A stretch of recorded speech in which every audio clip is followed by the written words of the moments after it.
I think we're all very, very anxious and excited to get back into competition here this week. We're heading back down to the state of North Carolina to play Gardner-Webb Running Bulldogs. I've got a pretty decent history with Gardner-Webb. I've had an opportunity to play them when I was in the Big South Conference at Liberty University.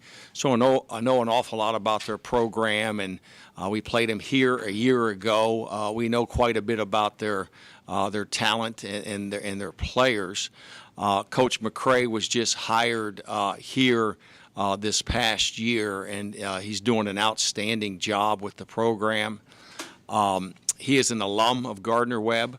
I think that he is a great hire for their program and for their future, and he's already off to a really good start. They had an opportunity in his opening game, his home opener at his alma mater, to beat Furman University in a very impressive come-from-behind victory. And I'm a firm believer that anytime you play a game after playing a BCS game, you got to make sure that your players understand and that they can see the next opponent at their best. So as you watch the second half of the Furman game, this Gardner-Webb football team is a really, really good-looking football team. So we have plenty of video to show our student-athletes to give their attention and to get their focus where it needs to be. We're excited about an opportunity to compete and look forward to heading down to Boiling Springs, North Carolina. At this time, I'll take any questions from the media. Hey, Coach, with sacks and turnovers, Richmond was so good in those two departments all through last season. Was it ridiculous to presume that could continue? And if not, how do you address those issues that have been a bit of a problem? Yeah, I think that the expectation doesn't change. You don't lessen your expectation. We don't have as many experienced ball carriers. That could factor in. It has factored in a little bit. And I think the opponent that we just played was exceptional in their defensive front. I had mentioned that prior to the game. Their defensive front, I thought, was exceptional. So that in itself accounts for a few of them, certainly not all of them. I would say on the flip side, our defense continues to be very ball aware and very productive in taking the ball away. I did say to the team after the game Saturday night a number of things, but one of the things that I did say is offensively, we continue to be uncharacteristic in our penalties and our turning the ball over, and those two things must get corrected. Coach, you've had a couple games to assess the running game. I know that was a big story coming into the season. What do you think so far? Is it where you want it to be, or what have you thought? Well, it could always be better. I mean, statistically, we weren't real good Saturday night down there in Raleigh. But we did have some runs, and I think our ball carriers showed some ability. T.J. Moon had a touchdown run called back. That was an extremely impressive run. Jacoby had a couple good runs, and Seth, still shows some real legitimate ability back there. We knew we were going to throw the ball a bunch down there in Raleigh, and we did. And we had a relative amount of success doing it, in particular in the first half.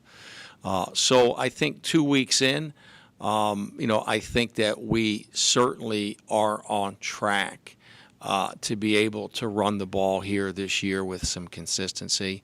And we will not see a defense as prominent as the defense we saw Saturday night. Coach, how do you balance, not just in Ben's situation, but overall, when you have a player that's so integral to one side of the ball or the other, and how do you balance wanting to ride that horse and use that ability and holding back a little bit to develop everything else in the unfortunate event that somebody goes down? Yeah, it's it's challenging. I think that one of the advantages that we do have and maybe not specific to playing a team like the team we played Saturday night. But there are a number of different ways that we can play the game and move the ball. So, in a given week, with someone out of the lineup, I do feel we have enough variety of weapons and formations and personnel groupings that we would be able to continue to keep people off balance and to be productive. For all that we can say about Ben leaving the game with 10 minutes and I think it was 30-some seconds in the first quarter and not to return, we hadn't scored any points at that point. So all three of our drives for touchdown were all, with Savage in the game and the other cast of, specialists. So I do think we showed the ability. What does happen, though, specific to your question, is there are some things sometimes that are very specific to that player. It actually happens to you more often on defense. You put together a defensive package that might be a third down package, and you train somebody to play a particular position, a nickel position or something, then he gets hurt. And there's really no one else that's trained to do that position because it was so unique to that week's game plan. At least in this situation, Shane was well-schooled, well-versed, and very much up for the challenge Saturday night. Hey, Dan, you got an interesting schedule in that 3 times you got back-to-back away games. Advantage, disadvantage, and that you can get used to it, or unfortunate, you got to brace up back-to-back. I'm offering a theme this week of Road Warrior, and it's all predicated on what you just asked. I'm very aware that that is the makeup of the schedule. And as you know, we have limited control. We have no control over the schedule, but limited input.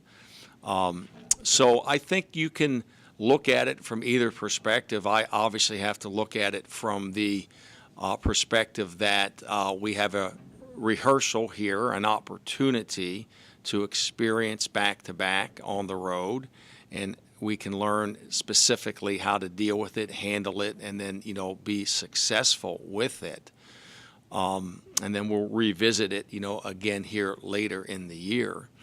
This trip's a little one. This is the longest trip of the year in terms of bus. We're flying to Stony Brook, and we're flying to Rhode Island.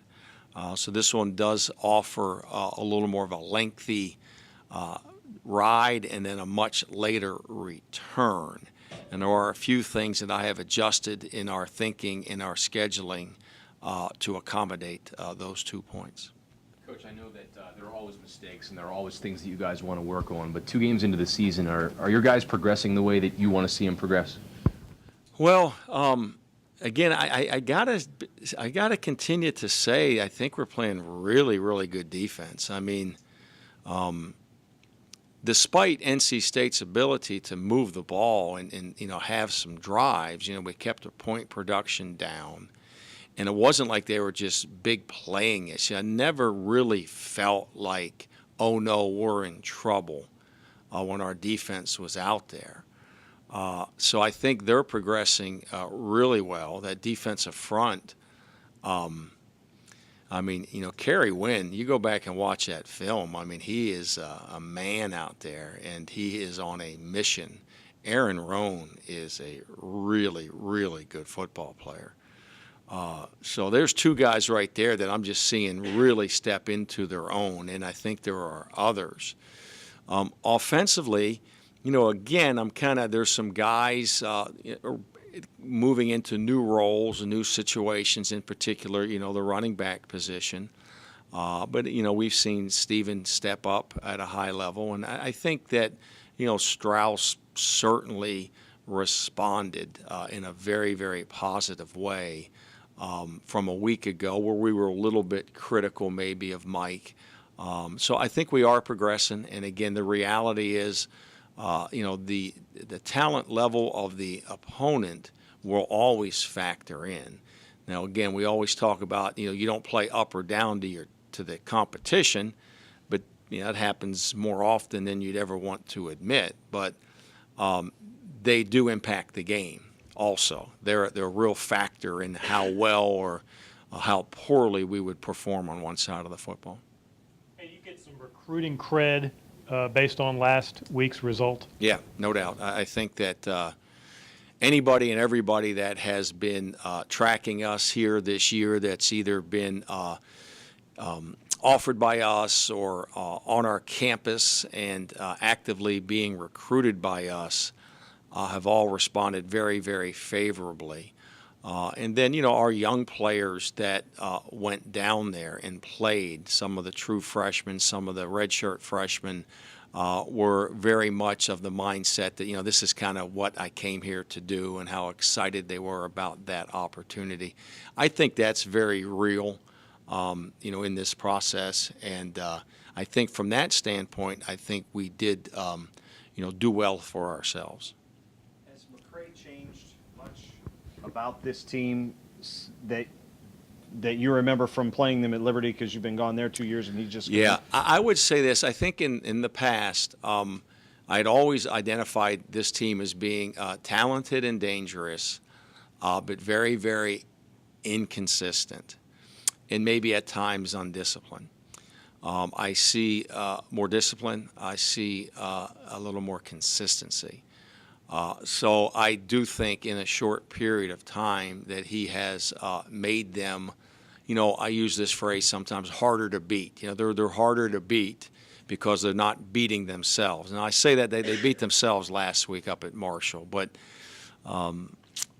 they stepped into a tough situation and things went against them early and they never could quite get their footing. But a week prior, they really competed. They came from behind. They did all those things that a good team would do to win a football game against a very prominent opponent. So I do see immediate improvement, and I'm convinced that, in the long term, he'll do a great job down there at Gardner-Webb. You mentioned Kerry Wynn. Is he getting NFL looks, and are there other seniors here who are also getting NFL looks? Yeah, well, I think that we've had a number of guys through. I may be a little lengthy here, but Kerry, Ben Edwards for sure. People are really starting to look at Sam Roller. I think Sam's doing some things right now. He's kind of coming into his own with his game. Had two pro scouts in here earlier this week, and one of them was at the game Saturday down in Raleigh, and he was tracking Kerry the whole night. And he told me, he said, Coach, he goes, I want you to know that during the warm-up, I was so impressed with how intense Kerry was and how focused he was. You can tell that he was really, really ready to play. And I shared that with Kerry later, midweek here. And I think there's a real message to that. And I'm actually going to share that with my team here Friday night. You can't turn it on and off in football. You either are ready to go or you're not. And I can give the best potential Newt Rockne speech that I'm capable of offering. But if you're not ready to go, you're not ready to go. And I tell them all the time, and I do my due diligence all week long, but I tell them all the time, it's your responsibility to have yourself ready to go. 6 o'clock, 6:06, 6:04, whatever time we're kicking off. It's your responsibility. Well, he was ready to go. And you saw it all night long. And I want to be able to offer that image or imagery to our players here as we take the field Saturday night in Boiling Springs. Different venue, different environment. But I need guys like Kerry to be in the same mindset. And then if they are, and if that gets somewhat contagious, then you are able to now control that element more so than having outside stimulus control that. So those three guys are getting some looks, and then obviously, Ben and Kerry, I think, have been on people's radar for some time.